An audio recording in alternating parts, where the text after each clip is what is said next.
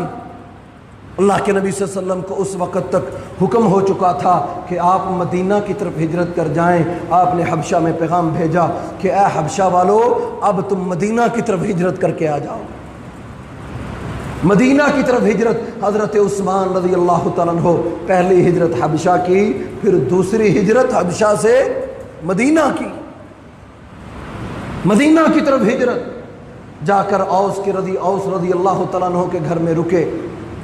اللہ کے نبی صلی اللہ علیہ وسلم نے مواخات قائم کر دی، بھائی چارہ قائم کر دیا، آپس میں بھائی بھائی بنا دیا۔ اوس رضی اللہ تعالیٰ عنہ کو حضرت عثمان کا بھائی بنایا، اور حضرت اوس رضی اللہ، حضرت عثمان خود کہتے ہیں کہ ہمارا تعلق ایسا بن گیا، ایسا گہرا اور مضبوط تعلق بنا کہ بھائیوں کے بھی رشتے ایسے نہیں ہوتے۔ کہتے ہیں کہ حضرت رقیہ رضی اللہ تعالی عنہا بدر، دوسرے سال غزوہ بدر ہو گئی مدینہ میں، تو غزوہ بدر کے موقع پر اللہ کے نبی صلی اللہ علیہ وسلم نے کہا، اے عثمان رضی اللہ تعالی عنہ، تم اپنے گھر میں رہو اپنی بیوی کے پاس، بیوی بیمار، انتہا بیمار، اللہ کے نبی صلی اللہ علیہ وسلم کی بیٹی۔ تو روتے ہوئے آ گئے، کہا اللہ کے نبی مجھے جہاد کرنا ہے، مجھے جہاد سے پیچھے نہیں رہنا، لوگ کیا کہیں گے کہ عثمان جہاد سے بھاگ گیا۔ یہاں پر کچھ بغض رکھنے والے حضرت عثمان رضی اللہ عنہ سے کہنے لگے، کہتے ہیں بتاؤ حضرت عثمان بدر میں شامل تھے، لیکن میرا رب ہے نا جو عزتیں دیتا ہے۔ اللہ کے نبی صلی اللہ علیہ وآلہ وسلم کہنے لگے، اے عثمان اگرچہ تو بدر کے غازیوں میں اور بدر کے ساتھ لڑنے والے، بدر کے میدان میں جانے والوں میں تیرا نام شامل تو نہیں، لیکن عثمان یہ تجھے اعزاز ہے کہ میں محمد صلی اللہ علیہ وسلم تجھے یہ اعزازی ڈگری دے رہا ہوں، اعزازی مقام اور مرتبہ جو کسی صحابی کے پاس نہیں ہے۔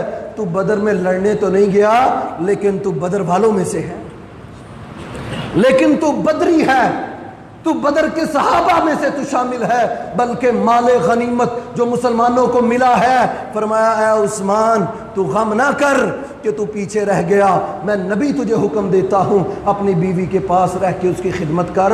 کہا میں نبی تجھے حکم دیتا ہوں تو بدر والوں میں بھی شامل ہے، اور جو مال غنیمت جو صرف ان مجاہدوں کا حق ہوتا ہے جو میدان قتال میں اپنی جان پیش کرتے ہیں، کہا اے عثمان تجھے یہ مقام اور مرتبہ حاصل ہے کہ ہم تجھے مال غنیمت بھی عطا کریں گے۔ یہ مقام اور مرتبہ اللہ کے نبی صلی اللہ علیہ وسلم نے حضرت عثمان کو دیا، لیکن کس کو پتا تھا کہ حضرت رقیہ رضی اللہ تعالی عنہا اللہ کو پیاری ہو جائیں گی۔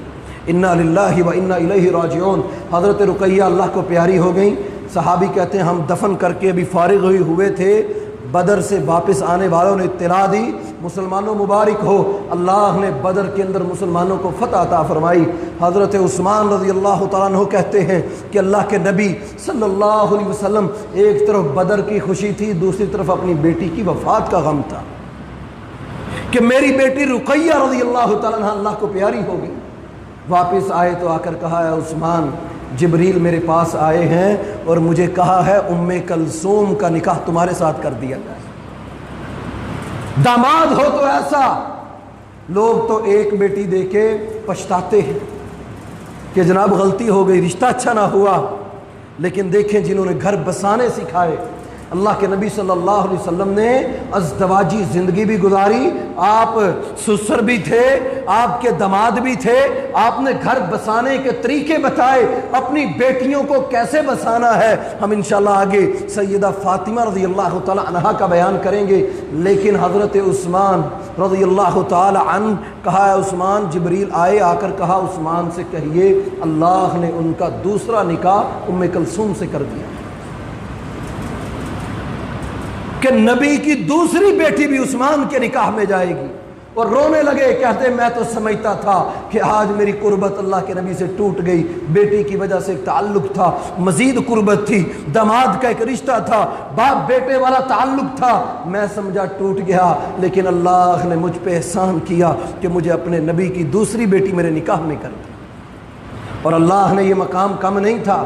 صحابی کہتے ہیں رضی اللہ تعالی عنہ کہتے ہیں ہم ایک باغ میں تھے، ایک باغ میں اللہ کے نبی صلی اللہ علیہ وسلم کے ساتھ دروازے پہ دستک ہوئی، پوچھا کون؟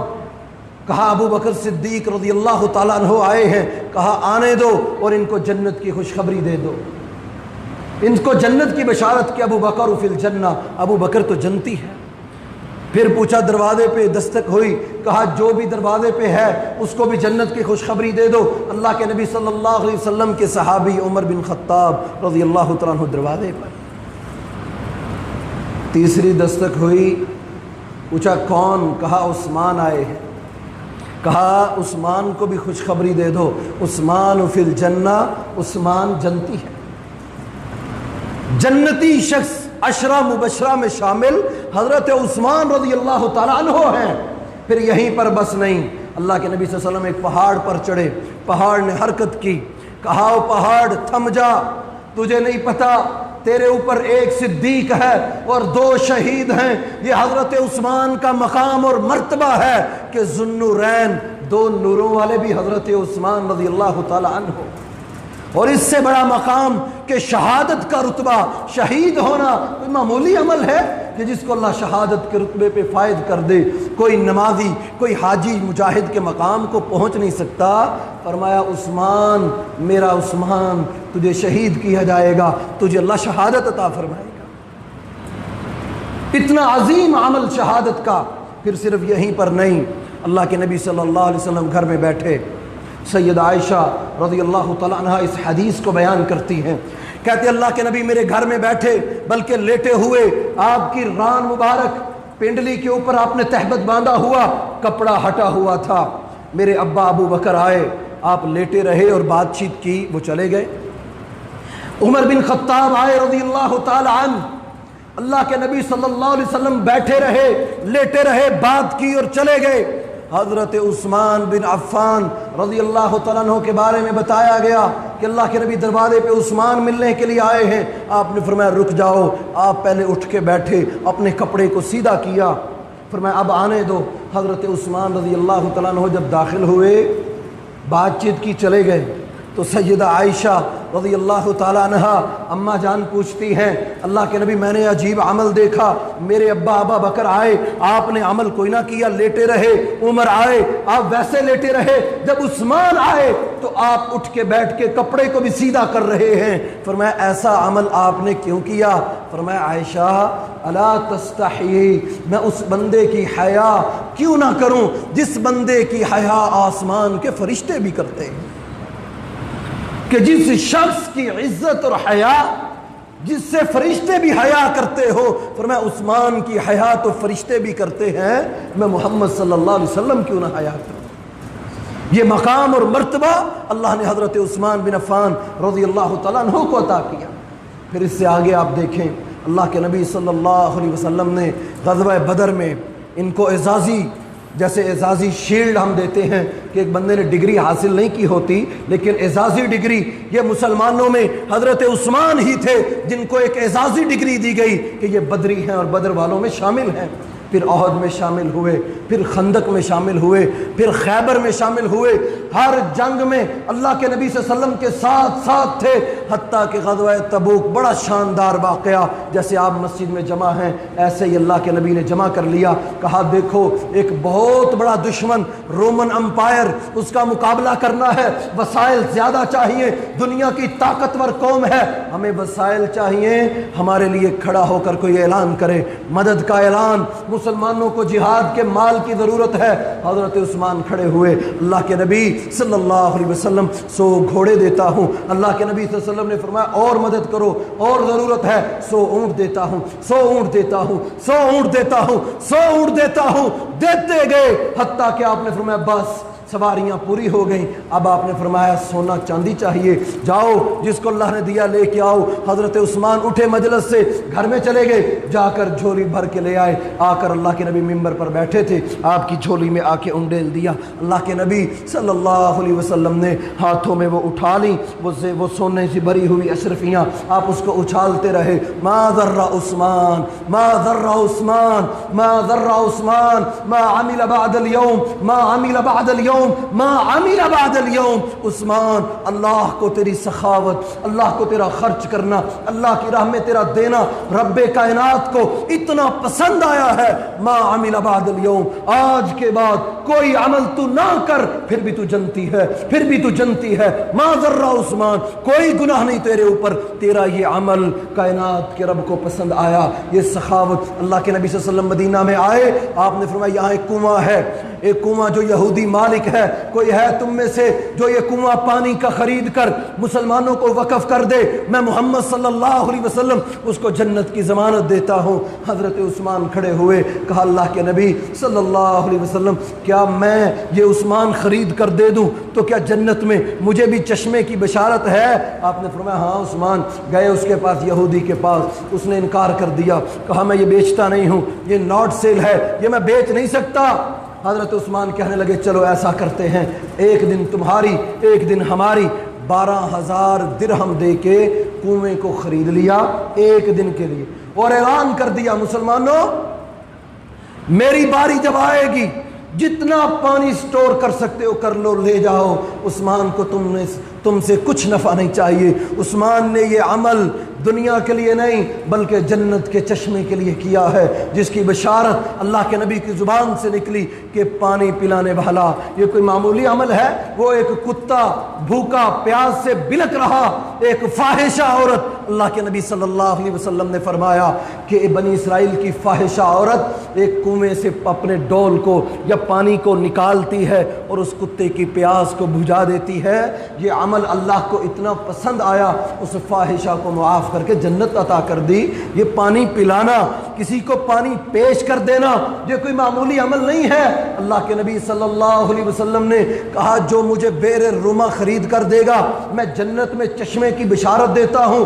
حضرت عثمان رضی اللہ تعالی عنہ ہی وہ شخص ہیں جنہوں نے مدینہ میں مسلمانوں کا پانی کا مسئلہ حل کر دیا، پانی کا مسئلہ حل کر دیا۔ صرف حل نہیں کیا بلکہ اس یہودی نے دیکھا کہ میرے دن کی باری پہ کوئی آتا ہی نہیں، تو کہنے لگا عثمان یہ بھی خرید لو، تو ٹوٹل 30,000 درہم دے کے حضرت عثمان رضی اللہ تعالیٰ عنہ نے اس کنویں کو خریدا اور مسلمانوں کے لیے وقف کر دیا۔ مسجد نبوی کی زمین خریدنی ہوتی یا کوئی بھی اہم کام ہوتا، اللہ کے نبی صلی اللہ علیہ وسلم مطالبہ کرتے کہ مالداروں جن کو اللہ نے مال دیا ہے خرچ کرو۔ صحابہ کرام پوچھتے اللہ کے نبی ہمیں اس کا اجر کیا ملے گا؟ آپ فرماتے یہ اجر ہے کہ اللہ کے نبی ہم اس میں شامل ہوتے، ہمیں اس میں شامل کر لیجئے۔ اس سے بھی آگے اللہ نے بڑی مقام اور مرتبہ، جس صحابی کو اٹھا کے دیکھو وہ اپنا ہی خوشبو بکھیرتا ہے۔ حضرت عثمان بن عفان رضی اللہ تعالیٰ عنہ کی یہ مناقب اور زندگی کے کچھ پہلو ہم آگے بیان کریں گے۔ اللہ سے ڈرنے والے، خوف رکھنے والے، اور ان کے دور میں ہی اللہ نے مسلمانوں کو یہ دریائے کابل اور کابل کے علاقے ہم انشاءاللہ اگلے خطبہ جمعہ میں یہ بھی بیان کریں گے، اور پھر اس سے آگے جو فتنے کھڑے ہوئے، یہ پہلا 6 سال کا دور حکومت ان کا، اور اس کے اندر کچھ واقعات وہ بھی ہم انشاءاللہ اگلے خطبہ جمعہ میں رکھیں گے۔ اور ان کے دور میں ہی فتنوں نے جو سر اٹھایا، اور وہ فتنے اٹھانے والے کون تھے اور ان کا نعرہ کیا تھا، اور آج بھی وہی فتنے جو موجود ہیں ان کا سرغنہ کون تھا، اور اس امت کے اندر ایک بہت بڑا ایک انتشار پھیلایا گیا، افراتفری پھیلائی گئی۔ پہلی دفعہ مسلمانوں کی تلواریں مسلمانوں کے خلاف نکل آئیں۔ اللہ سے دعا ہے کہ اللہ رب العالمین مسلمانوں کی حفاظت فرمائے، اور یہ سیرت جو ہم بیان کرتے ہیں اللہ تعالی ہم سب کو سیرت کے مطابق اپنی زندگیاں بہتر کرنے کی توفیق عطا فرمائے۔ حضرت عثمان بن عفان رضی اللہ تعالی عنہ والی شرم و حیا اللہ ہماری آنکھوں میں بھی پیدا فرمائے۔ ان کے بارے میں آتا ہے یہ نہانے کے لیے جب جاتے تو کپڑے بھی اتارتے ہوئے شرماتے تھے، اپنے کپڑے اکیلے تنہا، اس قدر شرم و حیا کہ میرا رب مجھے دیکھ رہا ہے۔ اللہ ہمیں بھی ایسی شرم و حیا عطا فرمائے، اللہ ہمارے گھروں میں بھی شرم و حیا کو پیدا فرمائے۔ اللہ تعالی ہمیں زندگی دے تو ایمان والی، اور خاتمہ ہو تو شہادت والی موت عطا فرمائے۔ وآخر دعوانا ان الحمد للہ رب العالمین۔